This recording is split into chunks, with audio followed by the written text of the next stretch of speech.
उत्तराखंड, पर्वत की ऊंची ऊंची चोटियां, दूर तक फैले पसरे गांव और सीढ़ीनुमा खेतों का अनंत विस्तार, गहरी घाटियां और नजरों में समाते गाढ़ गधेरे, सिर के ठीक ऊपर हाथों की जद में आती सी आसमानी छत और नजरें झुकते ही गहरी घाटियों में नजर आती नदी की एक लंबी लकीर। खूबसूरती का हर लफ्ज छोटा पड़ जाए। प्रकृति की ऐसी अनूठी कलाकृति, कितना खूबसूरत, कितना सुखद। मौसम बरसाती हो तो बादलों के ऊपर होने का अनूठा एहसास। गहरी घाटियों को अपने वजूद में दबाए बादलों का गुच्छा कितना सुंदर लगता है। खुद भी सिमट जाएं इस रुई से गुच्छे में। पर नहीं, अब बेहद खतरनाक सा हो चला है सफेद रंग का ये गुच्छा। ये बादल जो कल तक लुभाते थे, अब खुशी की किलकारियों से गूंजते गांव और खेत खलिहानों में मौत का पैगाम लिए घूम रहे हैं। कब कहां फट पड़ेंगे, कब किस गांव से चीख सुनाई देने लगेगी, कह नहीं सकते।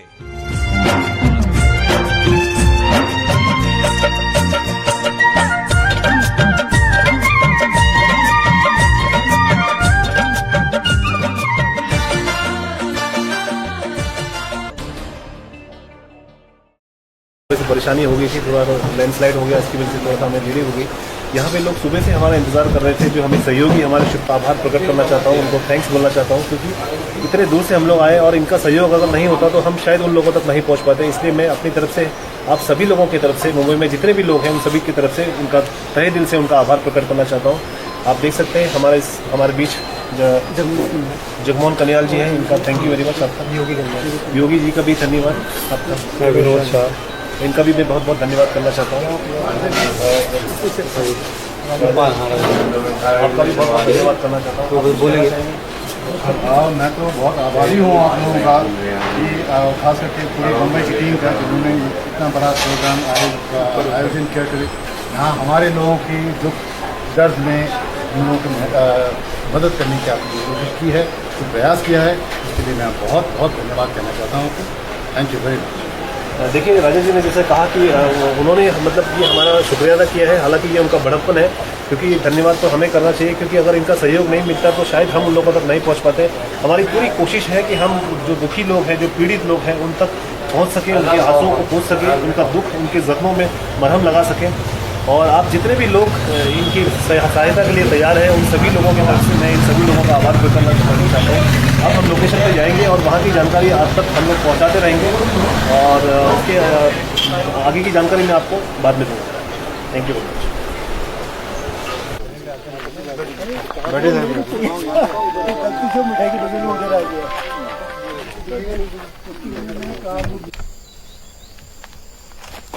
यहाँ से शुरू होता है ये मंजर, यहाँ से फूटा नहीं, यहाँ से भी, वहाँ से भी, और ये इसके अंदर थे 5, 7, 8 मकान। जब तक ये स्टार्टिंग पे ये मारा उसने, तो यहाँ पे एक मकान हुआ करता था, जहाँ पर ये नीले कलर का हुआ है, यहाँ पे एक मकान था, तो उसके पीछे वाले भागे और उसके मकान पे काफी मलबा फंसने लगते, तो वो हो हल्ला मचा गाँव के अंदर। इस वाली पूरी बेल्ट पे करीब 7 से 8 मकान हुआ करते थे, जिसमें आप लोगों के मकान भी थे। तो 7-8 मकान के लोग हल्ला गुल्ला हुआ, तो सारे गांव के लोग इकट्ठे हुए इनके वहाँ पे आ गए, यहाँ पे, हाँ, इस मकान के पास आ गए। और इस मकान पे उन लोगों ने वो कर दिया, क्या कहते हैं, इनको निकालना शुरू कर दिया इन लोगों ने। अच्छा। और इनको बचा भी दिया, सेफली बचा दिया सब लोगों ने यहाँ से। एक लगभग वो मकान जो बीच में दिख रहा है, जो नीचे का मकान है, उससे जरा ऊपर लकड़ियाँ दिख रही हैं। इस जगह पर कृष्णानंद जी का एक मकान हुआ करता था, जो काफी ठीक ठाक बड़ा मकान था। ये सब लोगों ने इनको बचाया, गांव के जितने लोग भी थे सब यहाँ से बचाकर उनके मकान के अंदर आ गए। और 6 बजे के करीब की बात थी, बारिश हल्की हल्की बंद होने लगी। तो उन्होंने बोला, यार सब थक गए हैं, सुबह 5:30 4:30 चाय वाय पीते हैं, जरा देर बैठ लेते हैं। तो उसके उनके घर पे गांव के सारे लोग बैठ गए वहाँ पर कि चलो चाय वाय पीएंगे। अब सब बच गए हैं, सब लोगों का कोई परेशानी नहीं। 6:15 के करीब से फिर वही जबरदस्त बारिश दोबारा शुरू होगी और बाहर लोग नहीं निकल पाए। अच्छा। तो लोगों को लगा कि अब हम बाहर नहीं निकल पा रहे, थोड़ा सा वेट कर लेते हैं बारिश खत्म। ठीक 6:30 बजे का डिजास्टर सेकंड पॉइंट हमारा हुआ। उस जगह पर, और उस पॉइंट ने, जब वो पॉइंट आया हुआ है तो उस पॉइंट ने ये सारे मकान के मकान वॉश आउट कर दिए। और 21 जो लोग थे उसमें से सबसे ज्यादा यूथ उसके मकान के अंदर वेट कर रहे थे कि बारिश बंद होगी हम घरों को जाए, वो सब के सब ले गए। कैजुअलिटीज संख्या बहुत ज्यादा हो गई, मकानों की संख्या तो 8, 10, 12 जो थे वही मरे यहाँ पे, लेकिन कैजुअलिटी ज्यादा हो गई ताकि वो एक ही जगह पर सारे लोग कलेक्ट हो गए।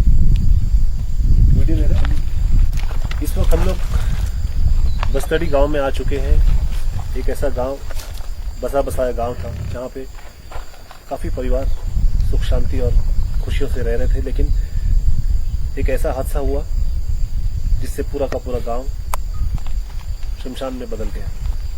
कई यूथ, कई जवान इसमें मारे गए। जितने भी लोग मरे हैं उनकी आत्मा की शांति के लिए हम प्रार्थना करते हैं, और बाकी जो परिवार है उनको हम पूरी तरह से हिम्मत देने की कोशिश करेंगे। हम सभी मिलकर, किसी का बेटा बनकर, किसी का भाई बनकर, किसी अनाथ बच्चों के नाथ बनकर, एक इंसान होने के नाते ये हमारा फर्ज बनता है कि हम उनकी यथासंभव जितना भी हो सके हम उनकी सहायता करें।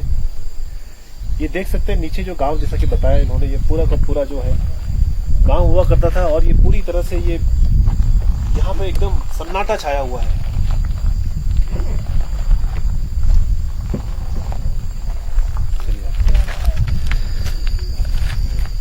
एक वहां से तुम वहां से ले जाओ सब। हाँ सब।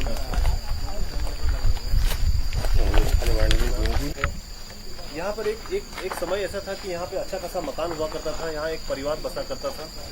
छोटे छोटे नन्हे बच्चों की किलकारियां खिला करती थी। जो बुजुर्ग थे अपने बच्चों के उज्जवल भविष्य के सपने देखा करते थे। आज वही मकान जो है खंडहर में बदल चुका है। यहाँ पर कोई भी इंसान यहाँ पे नाम का नजर नहीं आ रहा है, क्योंकि एक दहशत है लोगों के दिलों में, एक डर है, एक तरह का भय है, जो कि पता नहीं, लोगों को लगता है कि न जाने कब क्या हो जाए। और हम यही कोशिश करेंगे आगे, भगवान से यही प्रार्थना करेंगे कि आगे भविष्य में कभी किसी के साथ इस तरह की घटना न हो। और बाकी जो जितने भी परिवार बचे हैं, हम जो बच्चे हैं उनके भविष्य, उज्जवल भविष्य की हम कामना करते हैं, और हम सभी लोग कोशिश करेंगे कि हम उनको सहारा दें एक इंसानियत के नाते। कट करना।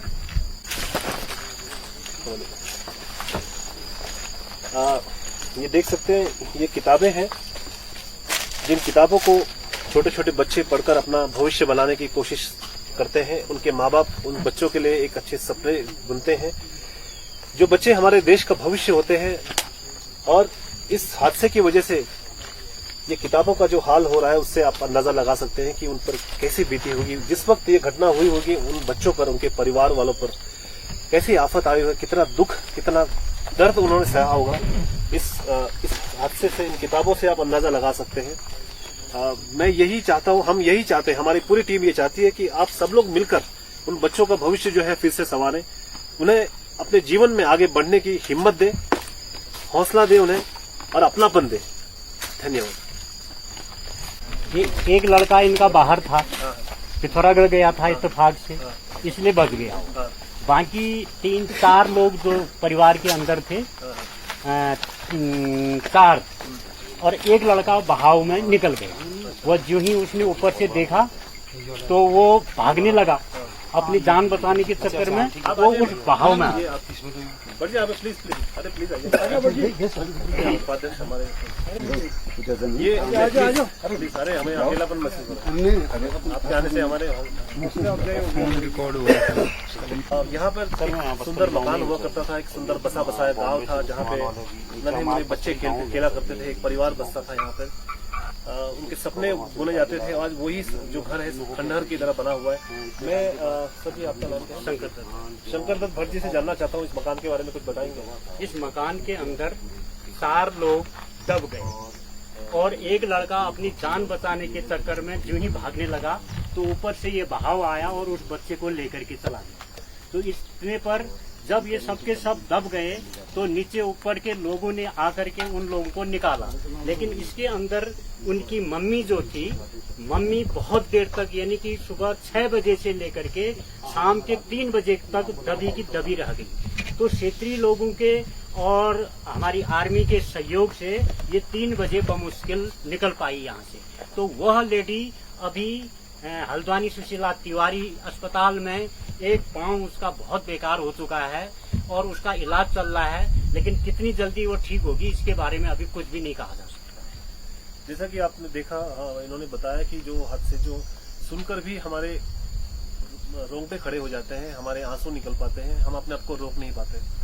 तो जो हो चुका उसे तो हम बदल नहीं सकते, जो होनी थी वो तो हो चुकी है, लेकिन हम आने वाले जो उनका भविष्य, जैसे वो महिला के बारे में इन्होंने बताया, अगर हम एक इंसानियत के नाते, एक भाई होने के नाते अगर हम उनका थोड़ा भी सहयोग करें मिलजुल कर, तो शायद हो सकता है कि उनके आने वाली जो जिंदगी है जो आराम से वो काट सके और बची हुई जो जीवन है उसको वो जीने की उनके अंदर हिम्मत पैदा हो सके। बस यही हम कामना करते हैं। धन्यवाद।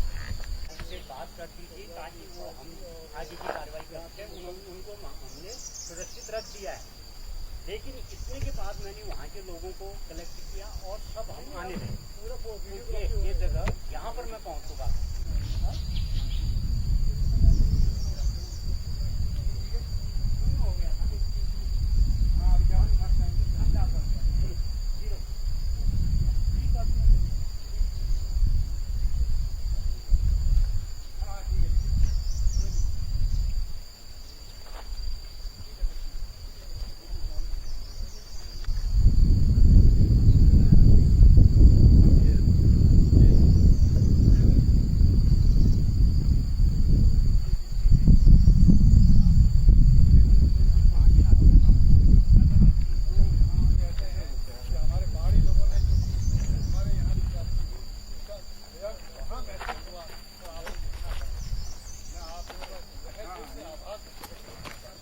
यार यहाँ पे रहने वाले थे यार, बच गए। फर्जी का मकान कहाँ था? ये मकान यही तो है बढ़िया। ये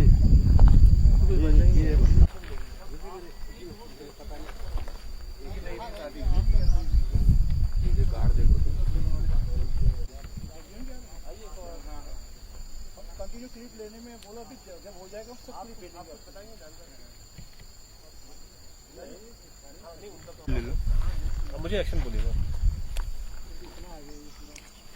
हम लोग इस वक्त गांव में हैं, यहाँ पे ग्राउंड में, जैसे कि हमने बताया था कि हम शुरुआत से वो करेंगे, पूरी छानबीन करेंगे कहाँ पे क्या हुआ था, कितना नुकसान हुआ था। इस वक्त हम लोग यहाँ पे, हमारे बहुत से शुभचिंतक हमारे साथ यहाँ से आए हुए हैं। हम उनका तहे दिल से उनका धन्यवाद करना चाहते हैं। हमारे साथ अस्कोट के राजा जी हैं, भानुराज जी, उनका मैं धन्यवाद करना चाहता हूँ। मैं उनसे जानना चाहता हूँ कि वो क्या कुछ जानकारी देंगे हमें। वेल कहने का मतलब ये है कि सर पहली जो त्रासदी हुई थी वो वहाँ से शुरू हुई थी। वो उसको निपटाने के लिए जब लोग यहाँ पे इकट्ठा हुए तो दूसरा जो कांड हुआ था वो यहाँ से शुरू हुआ। And this was a very very severe attack. And जो यहाँ लोग बचे हुए थे, गांव घरों के लोग इकट्ठा हुए थे घर के अंदर, उसी में ही सब पूरा मलबा जाके वो घर यहाँ पे था।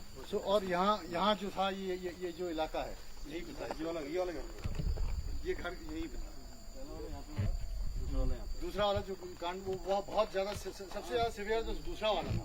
पहला वाला तो एक ही मकान को, मतलब दो चार मकान को बचाने के। यहाँ पे जो लोग यहीं पे इकट्ठा हुए थे वो यहाँ बैठे हुए थे और तब उस पे ये मलबा आया। उससे क्या हुआ कि very many casualties took place. आधे लोगों को पता भी नहीं चला कौन कहाँ है ढूंढने में, मतलब अफरा तफरी हो गई थी उसमें। तो उस मकान में कितने लोग मारे गए? उसमें कितने रहे थे? फाइनल काउंट 21 था। वो तो धीरे धीरे बात बढ़ती गई कि मतलब आप इतने हुए, आज 15 हैं, आप 16 हुए, 22 हुए, 21 हुए, जो finally 21 people lost their lives हो गए। तो उनको मतलब उनकी जो बॉडीज निकालने में काफी दिक्कत आई होगी यहाँ के लोगों को। उस समय तो बहुत एक्चुअली यहाँ एक दलदल जैसा था। एक्चुअली आप पॉइंट पे पहुंच नहीं पा रहे थे कि आप देख रहे हैं लोग वहाँ तड़प रहे हैं, तो आप पहुंचे कैसे? It was so difficult. इतना मतलब परेशानी हो रही थी पहुंचने में लोग।